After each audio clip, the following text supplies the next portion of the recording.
Chapter 12. The Conclusion. There can be no doubt that Essex was really guilty of the treason for which he was condemned, but mankind have generally been inclined to consider Elizabeth rather than him as the one really accountable, both for the crime and its consequences. To elate and intoxicate, in the first place, an ardent and ambitious boy, by flattery and favours, and then in the end, on the occurrence of real or fancied causes of displeasure, to tease and torment so sensitive and impetuous a spirit to absolute madness and frenzy, was to take the responsibility, in a great measure, for all the effects which might follow. At least, so it has generally been regarded by almost all the readers of the story. Essex is pitied and mourned. It is Elizabeth that is condemned. It is a melancholy story, but scenes exactly parallel to this case are continually occurring in private life all around us, where sorrows and sufferings which are, so far as the heart is concerned, precisely the same result from the combined action, or rather, perhaps, the alternating and contending action, of fondness, passion, and obstinacy. The results are always, in their own nature, the same, though not often on so great a scale as to make the wrong which follows treason against a realm, and the consequences a beheading in the Tower. There must have been some vague consciousness of this her share in the guilt of the transaction in Elizabeth's mind, even when the trial of Essex was going on. We know that she was harassed by the most tormenting suspense and perplexity while the question of the execution of his sentence was pending. Of course, when the plot was discovered, Essex's party and all his friends fell immediately from all influence and consideration at court. Many of them were arrested and imprisoned, and 4 were executed as he had been. The party which had been opposed to him acquired at once the entire ascendancy, and they all, judges, councillors, statesmen, and generals, combined their influence to press upon the Queen the necessity of his execution. She signed one warrant and delivered it to the officer, but then, as soon as the deed was done, she was so overwhelmed with distress and anguish that she sent to recall it, and had it cancelled. Finally she signed another, and the sentence was executed. Time will cure, in our earlier years, most of the sufferings, and calm most of the agitations of the soul, however incurable and uncontrollable they may at first appear to the sufferer. But in the later periods of life, when severe shocks strike very heavily upon the soul, there is far less of buoyancy and recovering power to meet the blow. In such cases the stunned and bewildered spirit moves on, after receiving its wound, staggering, as it were, with faintness and pain, and leaving it for a long time uncertain whether it will ultimately rise and recover, or sink down and die. Dreadfully wounded as Elizabeth was, in all the inmost feelings and affections of her heart, by the execution of her beloved favourite, she was a woman of far too much spirit and energy to yield without a struggle. She made the greatest efforts possible after his death to banish the subject from her mind, and to recover her wonted spirits. She went on hunting excursions and parties of pleasure. She prosecuted with great energy her war with the Spaniards, and tried to interest herself in the siege and defence of continental cities. She received an embassage from the court of France with great pomp and parade, and made a grand progress through a part of her dominions, with a long train of attendants, to the house of a nobleman, where she entertained the ambassador many days in magnificent state, at her own expense, with plate and furniture brought from her own palaces for the purpose. She even planned an interview between herself and the King of France, and went to Dover to effect it. But all would not do. Nothing could drive the thoughts of Essex from her mind, or dispel the dejection with which the recollection of her love for him, and of his unhappy fate, oppressed her spirit. A year or 2 passed away, but time brought no relief.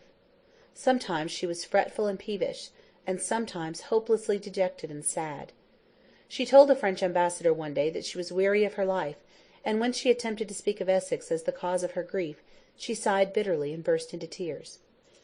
When she recovered her composure, she told the ambassador that she had always been uneasy about Essex while he lived, and knowing his impetuosity of spirit and his ambition, she had been afraid that he would one day attempt something which would compromise his life, and she had warned and entreated him not to be led into any such designs, for if he did so, his fate would have to be decided by the stern authority of the law, and not by her own indulgent feelings, but that all of her earnest warnings had been insufficient to save him. It was the same whenever anything occurred which recalled thoughts of Essex to her mind, It almost always brought tears to her eyes. When Essex was commanding in Ireland, it will be recollected that he had, on one occasion, come to a parley with Tyrone, the rebel leader, across the current of a stream. An officer in his army, named Harrington, had been with him on this occasion, and present, though at a little distance, during the interview. After Essex had left Ireland, another Lord Deputy had been appointed, but the rebellion continued to give the government a great deal of trouble. The Spaniards came over to Tyrone's assistance, and Elizabeth's mind was much occupied with plans for subduing him. One day Harrington was at court in the presence of the Queen, and she asked him if he had ever seen Tyrone. Harrington replied that he had. The Queen then recollected the former interview which Harrington had had with him, and she said, "Oh, now I recollect that you have seen him before." This thought recalled Essex so forcibly to her mind, and filled her with such painful emotions, that she looked up to Harrington with a countenance full of grief. Tears came to her eyes, and she beat her breast with every indication of extreme mental suffering.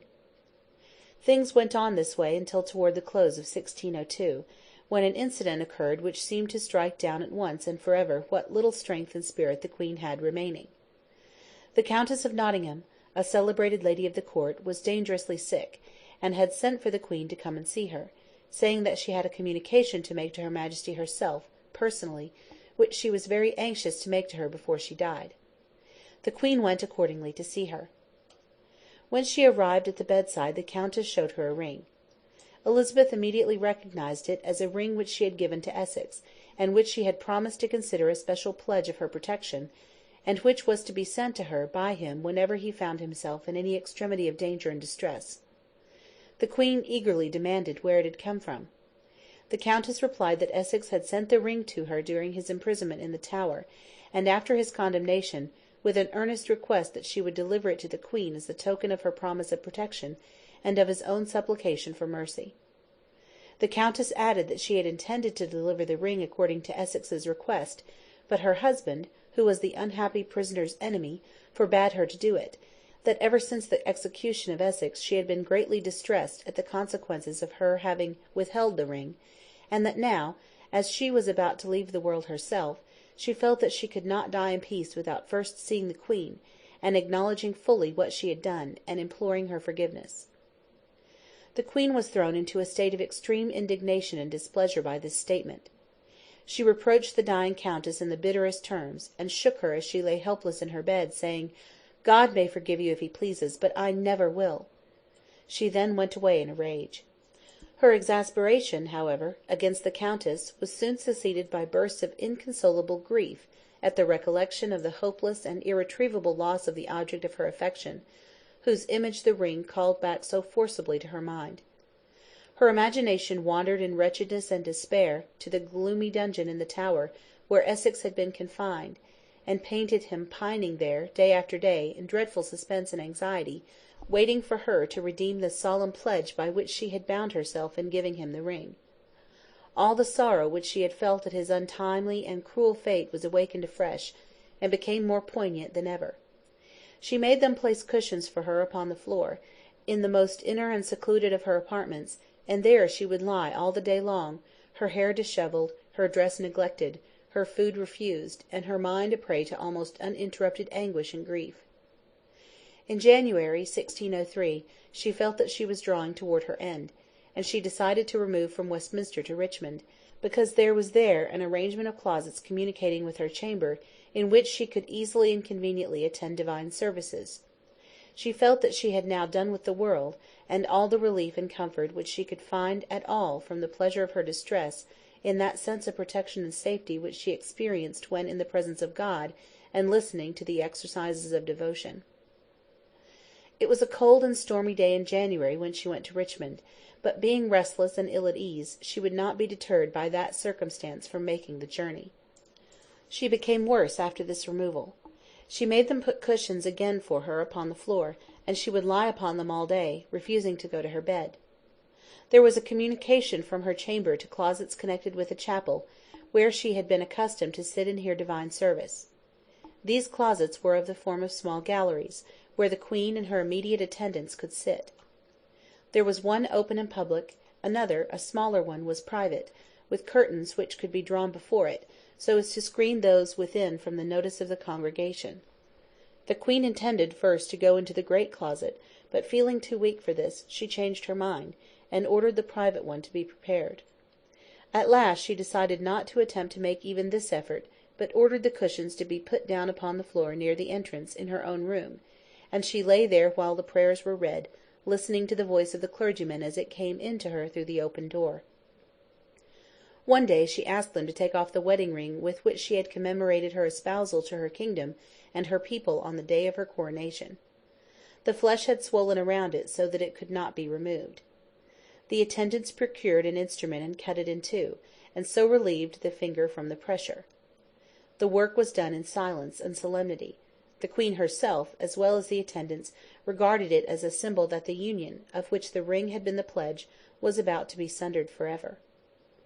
She sunk rapidly day by day, and as it became more and more probable that she would soon cease to live, the nobles and statesmen who had been attendants at her court for so many years withdrew one after another from the palace, and left London secretly, but with eager dispatch, to make their way to Scotland, in order to be the first to hail King James, the moment they should learn that Elizabeth had ceased to breathe. Her being abandoned thus by these heartless friends did not escape the notice of the dying Queen. Though her strength of body was almost gone, the soul was as active and busy as ever within its failing tenement. She watched everything, noticed everything, growing more and more jealous and irritable just in proportion as her situation became helpless and forlorn. Everything seemed to deepen the despondency and gloom which darkened her dying hours. Her strength rapidly declined. Her voice grew fainter and fainter, until, on the 23rd of March, she could no longer speak. In the afternoon of that day she aroused herself a little, and contrived to make signs to have her council called to her bedside. Those who had not gone to Scotland came. They asked her whom she wished to have succeed her on the throne. She could not answer, but when they named King James of Scotland, she made a sign of assent. After a time, the councillors went away. At 6 o'clock in the evening she made signs for the Archbishop and her chaplains to come to her. They were sent for and came. When they came in, they approached her bedside and kneeled. The patient was lying upon her back, speechless, but her eye, still moving watchfully and observing everything, showed that the faculties of the soul were unimpaired. One of the clergymen asked her questions respecting her faith. Of course she could not answer in words. She made signs, however, with her eyes and her hands, which seemed to prove that she had full possession of all her faculties. The bystanders looked on with breathless attention. The aged bishop, who had asked the questions, then began to pray for her. He continued his prayer a long time, and then, pronouncing a benediction upon her, he was about to rise, but she made a sign. The bishop did not understand what she meant, but a lady present said that she wished the bishop to continue his devotions. The bishop, though weary with kneeling, continued his prayer half an hour longer. He closed again, but she repeated the sign. The bishop, finding thus that his ministrations gave her so much comfort, renewed them with greater fervency than before, and continued his supplications for a long time, so long that those who had been present at the commencement of the service went away softly, one after another, so that when at last the bishop retired, the Queen was left with her nurses and her women alone. These attendants remained at their dying sovereign's bedside for a few hours longer, watching the failing pulse, the quickened breathing, and all the other indications of approaching dissolution. As hour after hour thus passed on, they wished that their weary task was done, and that both their patient and themselves were at rest. This lasted until midnight, and then the intelligence was communicated about the palace that Elizabeth was no more. In the meantime all the roads to Scotland were covered, as it were, with eager aspirants for the favour of the distinguished personage there, who from the instant Elizabeth ceased to breathe, became King of England. They looked into Scotland by sea and by land, urging their way as rapidly as possible to be foremost in paying homage to the rising sun. The council assembled and proclaimed King James. Elizabeth lay neglected and forgotten. The interest she had inspired was awakened only by her power, and that being gone, nobody mourned for her or lamented her death. The attention of the kingdom was soon universally absorbed in the plans for receiving and proclaiming the new monarch from the north, and in anticipation of the splendid pageantry which was to signalize his taking his seat upon the English throne. In due time the body of the deceased queen was deposited with those of its progenitors in the ancient place of sepulchre of the English kings, Westminster Abbey. Westminster Abbey, in the sense in which that term is used in history, is not to be conceived of as a building, nor even as a group of buildings, but rather as a long succession of buildings like a dynasty, following each other in a line, the various structures having been renewed and rebuilt constantly, as parts or wholes decayed, from century to century, for 12 or 1500 years. The spot received its consecration at a very early day. It was then an island formed by the waters of a little tributary to the Thames, which has long since entirely disappeared. Written records of its sacredness, and of the sacred structures which have occupied it, go back more than 1,000 years, and beyond that time tradition mounts still further, carrying the consecration of the spot almost to the Christian era, by telling us that the Apostle Peter himself, on his missionary wanderings, had a chapel or an oratory there. The spot has been, in all ages, the great burial place of the English kings, whose monuments and effigies adorn its walls and aisles in endless variety. A vast number, too, of the statesmen, generals, and naval heroes of the British Empire have been admitted to the honour of having their remains deposited under its marble floor. Even literary genius has a little corner assigned to it. The mighty aristocracy whose mortal remains it is the main function of the building to protect, having so far condescended toward intellectual greatness as to allow Milton, Addison, and Shakespeare modest monuments behind a door. The place is called the Poets' Corner, and so famed and celebrated is the vast edifice everywhere, that the phrase by which even this obscure and insignificant portion of it is known is familiar to every ear and every tongue throughout the English world. The body of Elizabeth was interred in a part of the edifice called Henry VII's Chapel. The word chapel, in the European sense, denotes ordinarily a subordinate edifice connected with the main body of a church, and opening into it. Most frequently, in fact, a chapel is a mere recess or alcove, separated from the area of the church by a small screen or a gilded iron railing. In the Catholic churches these chapels are ornamented with sculptures and paintings, with altars and crucifixes, and other such furniture. Sometimes they are built expressly as monumental structures, in which case they are often of considerable size, and are ornamented with great magnificence and splendour. This was the case with Henry VII's Chapel. The whole building is in fact his tomb. Vast sums were expended in the construction of it, the work of which extended through 2 reigns. It is now one of the most attractive portions of the great pile which it adorns. Elizabeth's body was deposited here, and here her monument was erected. It will be recollected that James, who now succeeded Elizabeth, was the son of Mary, Queen of Scots. Soon after his accession to the throne, he removed the remains of his mother from their place of sepulchre, near the scene of her execution, and interred them in the south aisle of Henry VII's Chapel, while the body of Elizabeth occupied the northern one. He placed also, over Mary's remains, a tomb very similar in its plan and design to that by which the memory of Elizabeth was honoured, and there the rival queens have since reposed in silence and peace under the same paved floor. And though the monuments do not materially differ in their architectural forms, it is found that the visitors who go continually to the spot gaze with a brief though lively interest at the one, while they linger long and mournfully over the other. The character of Elizabeth has not generally awakened among mankind much commendation or sympathy. They who censure or condemn her should, however, reflect how very conspicuous was the stage on which she acted, and how minutely all her faults have been paraded to the world. That she deserved the reproaches which have been so freely cast upon her memory cannot be denied. It will moderate, however, any tendency to censoriousness in our mode of uttering them, if we consider to how little advantage we should ourselves appear, if all the words of fretfulness and irritability which we have ever spoken, all our insincerity and double-dealing, our selfishness, our pride, our petty resentments, our caprice, and our countless follies, were exposed as fully to the public gaze as were those of this renowned and glorious but unhappy Queen. End of chapter 12.